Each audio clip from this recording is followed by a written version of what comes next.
Hello friends, welcome to my another blog. আজ ছিল ঋষি ঐশী দাদু ভাই, তাই ওদের বাথটাবটি দুধ, গাঁদা ফুল, গোলাপ ফুল দিয়ে সাজানো হয়েছিল। আর দেখো ওদেরকে কি সুন্দর করে সাজিয়ে দিয়েছে ওদের মিমি গাঁদা ফুল দিয়ে।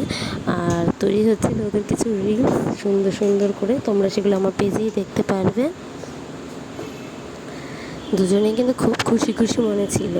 তারপর হচ্ছিল ওদের স্নান, ওদের দিদুন, আয়ামাসি, মিমি খুব সুন্দর করে স্নান করেছে। দুই ভাই বোন কিন্তু স্নান করতে খুব মজা পায়। জলে নামলে আর জল থেকে কেউ উঠতেই চায় না, জল থেকে উঠলেই কান্নাকাটি শুরু হয়ে যায়। জলে দুজনেই খুব আনন্দ পায়।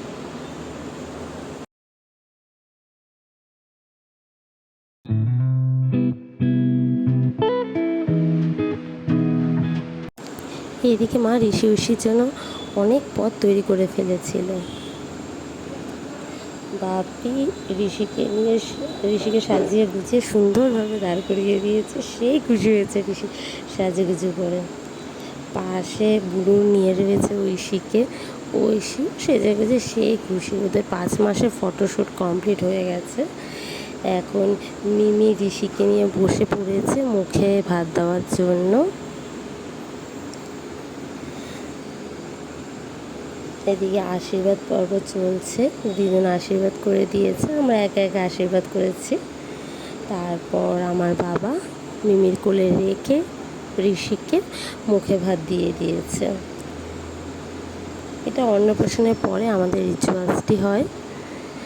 ঋষি তারপর ঐশী এভাবে খেয়েছে। আমাদের আজকের দিনটা কিন্তু খুব ভালোভাবে কেটেছে। তোমাদের যদি আজকে আমার এই ব্লগটি ভালো লেগে থাকে তাহলে অবশ্যই লাইক, কমেন্ট আর শেয়ার করতে কিন্তু ভুলো না। ঋষি কিন্তু আজ খুব খুশি হয়েছিল নতুন নতুন খাওয়া পেয়ে। এদিকে ঐশীর মুখটা কি করছে দেখো।